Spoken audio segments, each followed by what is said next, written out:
السلام عليكم ورحمة الله. النهاردة هنتكلم على ازاي نملأ خلايا الفاضية في الاكسل. لو عندنا داتا كتير لازم يفضل يعني ان احنا نملاها، لان او بتعمل تيبل او بافيت تيبل او حتى سورتنج. الاكسل عاوز يلقى في كل خلية يا زيرو يا داش يا اي حاجة. طبعا هو احنا هنملاها بزيرو اساسا، بس انا في التاريخ بفضل ان احنا لو في تاريخ بحط داش عشان ما يلخبطنيش، لانه حطيت زيرو زي كده هيعمل لي زيرو كده، فانا مش عاوز التاريخ ده يظهر، فانا عاوز احط له داش كده مثلا ويبقى. فهنا ازاي نملى الخانات دي كلها والخانات المستخبية؟ احنا هنا عندنا حوالي، لو شفنا في دي 2400 سيل، يعني لو كلهم طبعا دي كنترول ايه هتعمل لك 41000. انا مش عارف فين اللي فيه فاضي وفين اللي مش فاضي.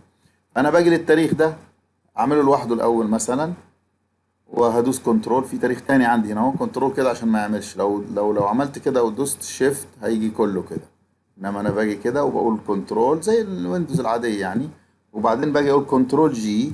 كنترول جي بيفتح لي هنا اهو، اقول له سبيشال.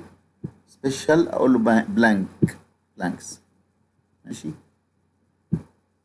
وبعدين هنا بدخل اللي هي الداش، اللي هي الصفر، الداش او الصفر يعني، هنا هنعمل داش وبعدين اقول كنترول انتر هيملى لي كله. خلاص دي خلصت اول واحده. طيب عاوزين نملى بقيه الخانات عشان احنا الصفر بقى. هاجي اقول له كنترول جي على طول من غير حاجه، سبيشال بلانكس واقول له اوكي، وابقى خلاص بيحدد لي كل حاجه. وبعدين اقول احط الصفر واقول له كنترول انتر، خلاص كله صفر.